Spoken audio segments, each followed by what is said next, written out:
Alhamdulillahirabbil alamin alladzi anzala sakinata fi qulubil mu'minin liyazdadu imanan ma'a imanihim wa lillahi junudus samawati wal ardh. Alhamdulillah, segala puji syukur kehadirat Allah Subhanahu wa taala. Kita selalu memanjatkan syukur kehadirat Allah dengan kalimat Alhamdulillahirabbil alamin. Maka ketika kita mengucapkan hamdalah ini di dalam hati bahwa segala pujian yang mutlak, yang sempurna itu hanyalah milik Allah. Jadi ketika kita mengucap alhamdulillah, seharusnya tidak ada lagi perasaan bahwa kita itu sebagai manusia pantas dipuji. Jadi kalau sudah ibu-ibu semuanya kalau sudah mengucap alhamdulillah, jangan pakai embel-embel di belakangnya. Itu akan mengecilkan dari makna pujian itu sendiri. Contoh misalkan, kalau ada teman kita yang sakit, kemudian kita jenguk, terus yang ditanya yang sakit ini kita tanya, gimana bu kabarnya hari ini? Alhamdulillah sudah baik kan. Tapi ya ginilah, namanya juga sehatnya orang tua. Nah itu kalau di belakangnya masih ada kalimat embel-embel setelah alhamdulillah, itu akan mengecilkan dari makna pujian itu sendiri. Jadi kalau sudah alhamdulillah sudah, maka dalam keadaan apapun kita bersyukur kepada Allah dengan kalimatnya. Kalau Allah kasih kita kenikmatan, Allah kasih kita kesenangan hidup, maka kalimat yang terlontar dari bibir kita adalah alhamdulillahilladzi bi ni'matihi tatimmus shalihat. Segala puji bagi Allah, bi ni'matihi, dengan nikmatnya, tatimmus shalihat, sempurnalah segala amal sholih, segala amal kebaikan. Itu kalau kita dapat kemudahan, dapat kenikmatan. Tapi kalau kemudian kita dapat musibah, kita dapat ujian, Allah uji kita dengan sesuatu yang tidak mengenakan, maka tetap yang keluar dari lisan kita alhamdulillah. Tapi kalimatnya adalah alhamdulillah ala kulli hal. Segala puji bagi Allah atas segala keadaan. Jadi kalau kesenangan alhamdulillahilladzi bi ni'matihi tatimmus shalihat. Kalau lagi dalam kesulitan, maka kalimatnya alhamdulillah ala kulli hal. Maka ketika kita mengucapkan hamdalah ini, tidak ada peran apapun sebenarnya dalam sesuatu yang dipuji sama manusia. Karena orang itu biasanya dipuji karena 3 perkara. Yang pertama karena harta, yang kedua karena kedudukan, yang ketiga karena ilmu. Kalau kemudian ada orang yang mungkin puji anak kita, bu senang banget ya punya anak kayak gini, udah cantik, pintar, baik, solihah, kita mengucapkan hamdalah, alhamdulillah. Tapi ya tetap bu, ada usaha orang tua juga di situ. Oh saya itu gak kurang-kurang loh, anak saya tak lesin kemana-mana. Ya kan, saya sengaja dulu. Nah, kalau kemudian setelah kalimat hamdalah itu masih kita kasih embel-embel bahwa bisa seperti itu yuk, karena ada peran kita itu namanya kita gak memuji Allah secara total. Jangan sampai seperti Korun. Korun itu sepupunya Nabi Musa. Jadi bapaknya Korun sama bapaknya Musa itu kakak beradik. Dulu Korun itu miskin apa kaya? Miskin. Caranya biar cepet kaya punya sepupu Nabi gimana? Minta doain. Kan doanya Nabi Musa saja. Maka Korun ini minta didoain sama Musa untuk diberikan kekayaan. Maka ketika Allah kabulkan doanya Nabi Musa dengan Korun ini menjadi kaya, dan Korun itu orang kaya yang sombong, dan kesombongannya itu di luar daripada kebiasaan orang-orang sombong lainnya. Hari ini kalau kita melihat orang kaya sombong biasa, tapi Korun lebih dari itu. Contoh, kalau ada orang kaya atau ibu lah, bu kalau punya emas disimpan di lemari, terus mau pergi, lemarinya dikunci, kira-kira kuncinya disembunyiin apa dilihat-lihatin sama orang? Disembunyiin kan gitu ya. Kalau Korun enggak, Korun itu kaya, sombong, dia saking pengen sombongnya biar semua orang tahu kalau dia orang kaya. Kemanapun dia pergi, kuncinya itu gendong itu yang diangkat sama 10 orang yang paling kuat aja nggak kuat, kuncinya kok itu ngekor di belakangnya kalau kaum jalan. Jadi kaum jalan di belakangnya tuh kuncinya dibawa semua sama 10 orang yang kuat itu. Saking pengen orang-orang lihat nih loh, kekayaan luar biasa, kuncinya aja banyak bingit gitu ya. Saking banyaknya, jadi banyak bingit. Kalau kita kan kuncinya disembunyiin, korun enggak. Maka dia diingatkan sama teman-temannya, korun wabtaghi fima ataakallahu daral akhirah wa la tansa nasibaka minad dunya. Kejarlah akhirat tapi jangan lupain dunia. Jadi coba kita refleksikan ayat ini dalam kehidupan kita. Kira-kira kita sudah seperti itu atau belum ya? Bagaimana Allah itu mengajak kita, ayo kejar akhiratmu dulu, tapi jangan lupain dunia, jangan dibalik. Yang punya anak mungkin sudah di pondok, atau mungkin punya anak yang kuliah di luar kota, atau mungkin ketika kita dulu jauh dari orang tua. Kira-kira kalau orang tua telepon, nanyain kabar, biasanya yang diingetin apa? Piye kuliah mundu? Lancar nggak? Kita pun mungkin ketika anak datang kita jemput sekolah, gimana tadi sekolahnya nak? Ulangannya dapat nilai berapa? Itu kita membalik ayat bu. Ayatnya apa? Darul akhirah tuh yang pertama. Yang dikejar akhiratnya sih, tapi jangan lupa dunia. Lah kalau kemudian kita tanya kuliahnya gimana, sekolahnya gimana, itu dunia dulu yang kita kejar, akhiratnya carry. Setelah itu kemudian oh kuliahnya gimana? Alhamdulillah bu lancar. Yo wes, neng ojo lali sholat yo. Jadi ojo lali sholat itu ditaruh di belakang. Setelah tanya bagaimana kuliahnya. Ini masih bakal dunia dulu, baru darul akhirah. Padahal perintahnya Allah, akhirat dulu, baru jangan lupain dunia. Nah sekarang ini bisa nggak kita membalik? Kalau tanya sama anak kita, gimana nak? Apa kabar imanmu hari ini? Tadi sholat tahajudnya dapat berapa rakaat? Tadi tilawah Qurannya dapat berapa lembar? Oh ya sudah. Tapi jangan lupa ya, nanti belajarnya yang rajin. Nah bisa nggak kira-kira kita tuh membalik gitu loh? Maka inilah yang diingatkan oleh orang-orang kepada korun. Maka lihat kalimatnya korun ketika diingatkan korun kejar akhirat dulu, jangan lupain dunia. Tapi dia mengatakan inna ma'utituhu ala ilmin indi. Loh, aku tuh bisa kayak gini, aku bisa kaya, aku bisa terhormat. Itu karena kepintaranku sendiri, bukan karena siapa-siapa. Karena usaha kerasku, karena jerih payahku, karena ilmu yang aku miliki, makanya aku bisa sukses kayak begini. Itu kalimatnya korun. Maka kata Allah apa? Fahasibna, kami tenggelamkan itu korun beserta dengan harta-hartanya, semua diambleskan ke bumi. Makanya hari ini kita lihat kalau ada orang yang gali tanah, terus dapat emas, bilangnya dapat apa bu? Harta karun. Nah harta karun itu dari kata korun itu.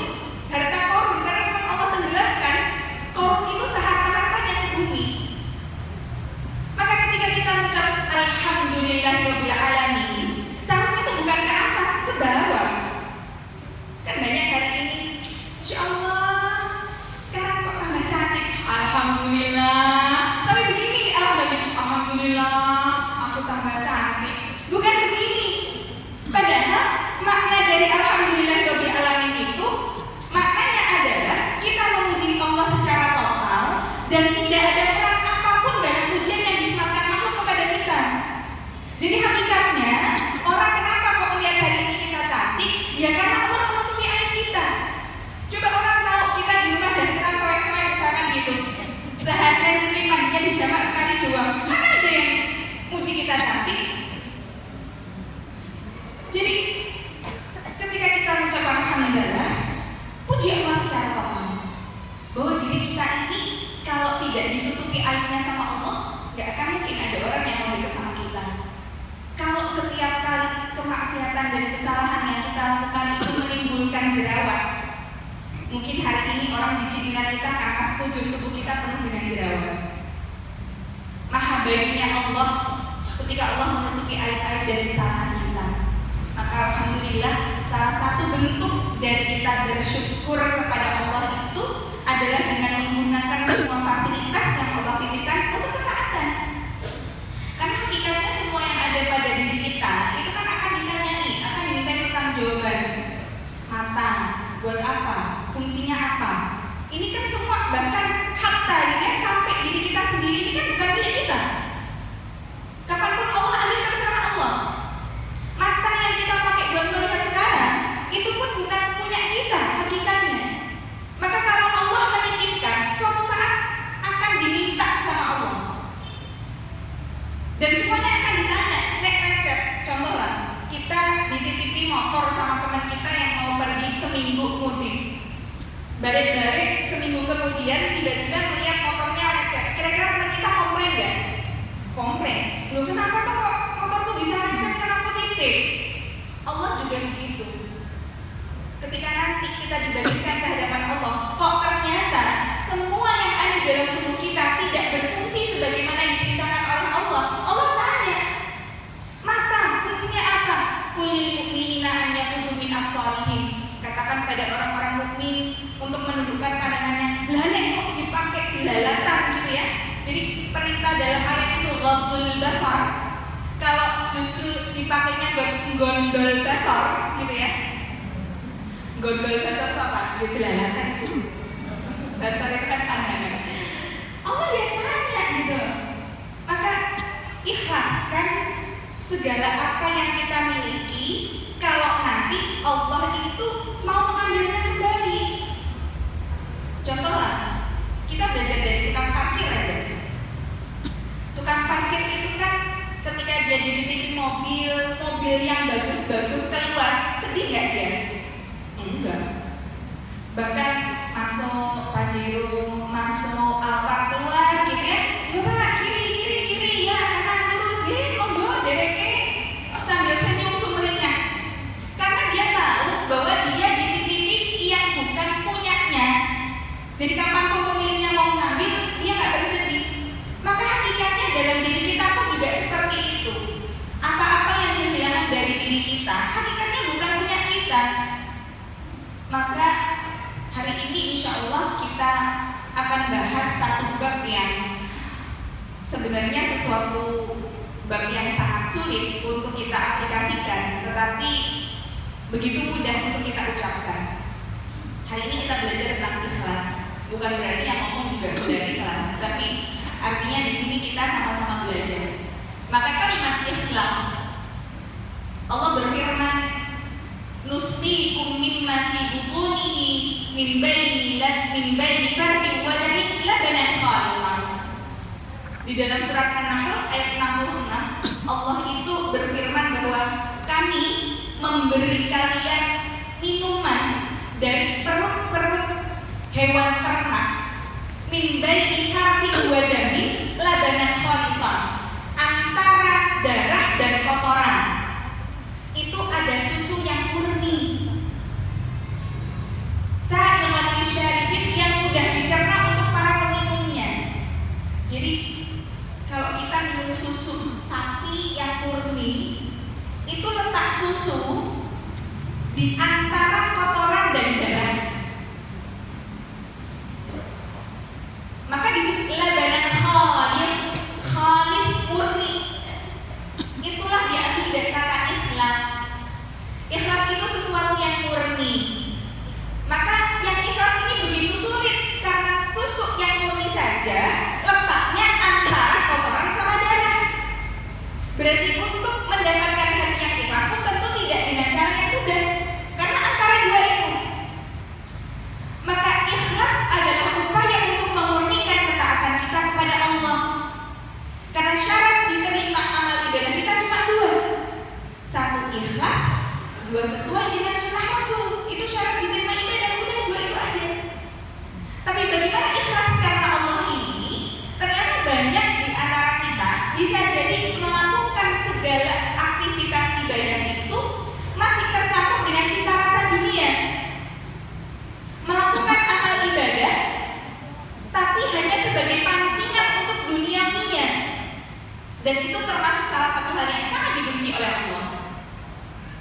Contoh misalkan, hari ini banyak kalau ada orang tua yang anaknya mau ujian, yang paling pusing saya yakin bukan anaknya, tapi ibunya. Ibu nih saya ngomong, saya menanya anaknya gak gelem sinau. Apalagi kalau anaknya laki, kalau perempuan gitu lebih kemoto ya. Karena anak saya 3 laki semua juga. Jadi belum pernah punya anak perempuan juga. Nggak tahu bagaimana mendidik anak perempuan. Artinya, memang anak laki-laki ini cenderung lebih sulit untuk diarahkan. Jadi kalau misalkan anak itu disuruh belajar, mutar-mutar koyok gasing ya. Sampai kadang ibu tuh, ya Allah, miss kamu nggak usah belajar, ibu aja deh yang belajar. Kamu duduk aja di depannya ibu yang baca buku, kamu dengerin, miss nggak usah belajar, ibu yang belajar. Kan sampai begitu. Karena apapun dilakukan ibu supaya anaknya sukses. Maka ketika anaknya ini ujian, ada aja yang dilakukan ibu dalam hal memancing kesuksesan anak duniawinya, tapi pakai pancingannya ibadah. Ya Allah, anakku hari ini ujian 3 hari berturut-turut, wes lah tak rewani poso. Banyak di sekolah-sekolah itu biasanya ada komite, ada POMG, Persatuan Orang Tua Murid dan Guru.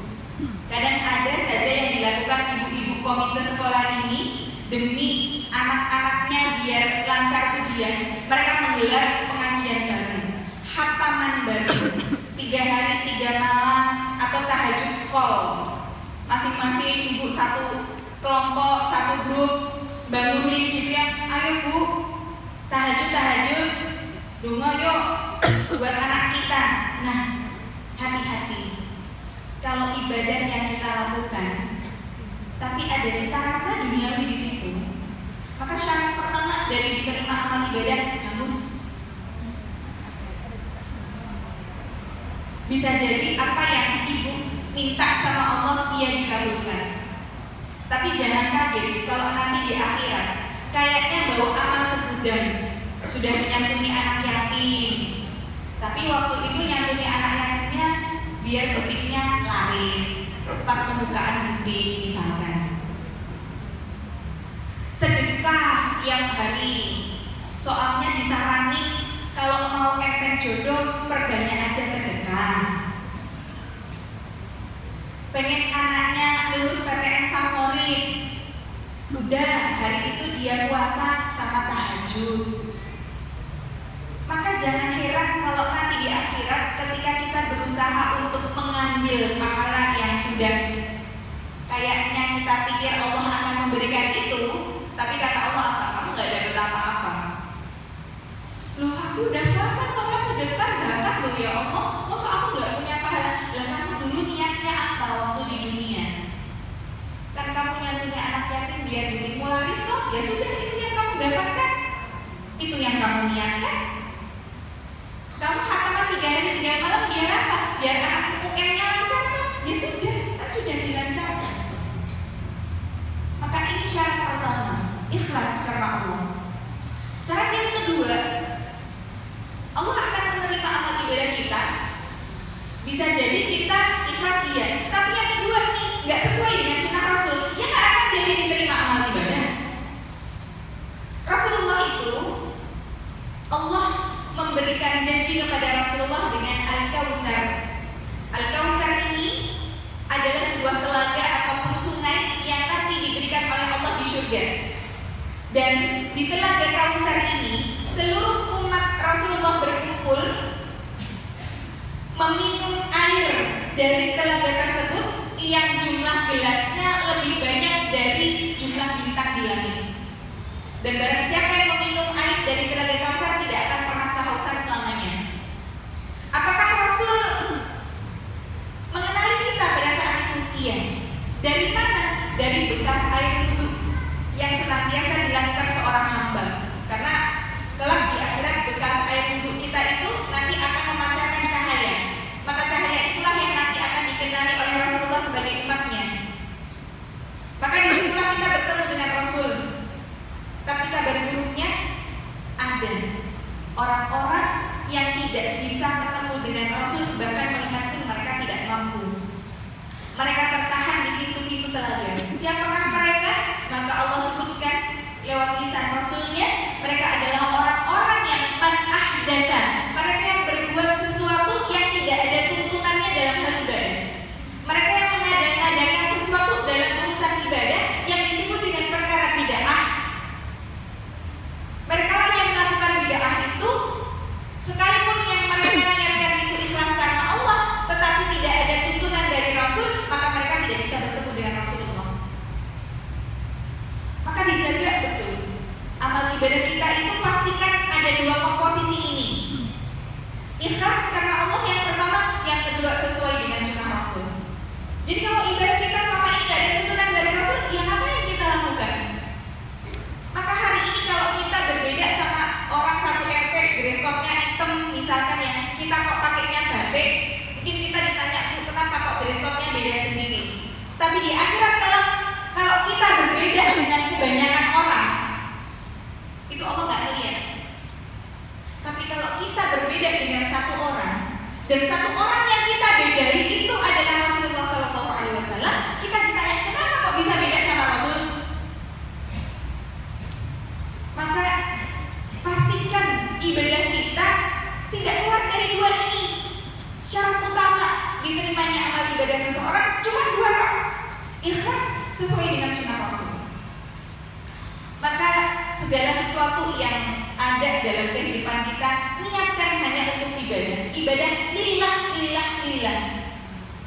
Bagaimana kemudian di dalam kehidupan ini yang kita merasa bahwa hidup itu kok berat, padahal Abu Bakar As-Siddiq mengatakan kematian itu lebih berat dari hidup, dan apa yang sudah mati lebih berat dari mati itu sendiri.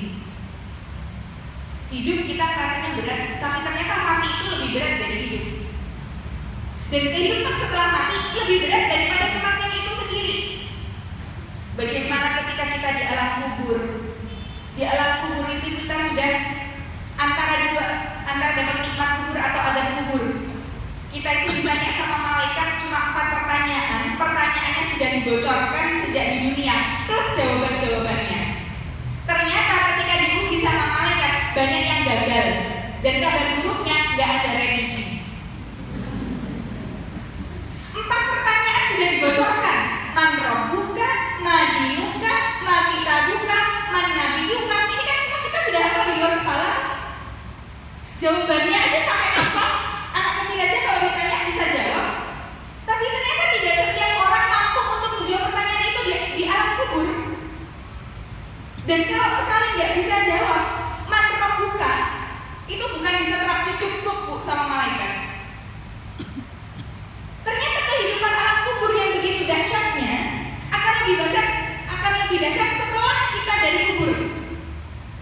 Ketika dibangkitkan, lihat ketika Allah mengatakan orang-orang yang ada di dalam kubur itu, qalu ya bayyana man ba'atsana min marqadina hada. Yang digebuki di dalam kubur itu ketika dibangkitkan, mereka itu terkaget-kaget kok. Sampai bilang, celakalah kami, siapa yang berani membangkitkan kami dari kubur kami itu siapa? Sampai begitu. Karena hari ketika kita dibangkitkan di padang mahsyar berat luar biasa. Maka ketika Aisyah dikabarkan oleh Rasulullah, nanti umatku semuanya dari mulai Nabi Adam sampai umatnya Rasulullah yang terakhir dibangkitkan di padang mahsyar dalam keadaan hufatan, nyeker, auratan, telanjang, hurilan, tidak dihitan. Ini 3 keadaan ini. Setiap manusia akan dibangkitkan dengan 3 fase ini. Dalam keadaan nggak pakai apa-apa, nyeker, tidak dihitan. Maka Aisyah tertawa, ya Rasulullah, ya nanti malu mau kelihatan. Ya gimana nggak pakai apa-apa? Maka kemudian Rasulullah mengatakan, al-amru yauma idin asyad. Perkara pada hari itu lebih berat dari urusan melihat Allah satu sama lain. Karena matahari didekatkan sejengkal di atas kepala kita, orang keringat membanjiri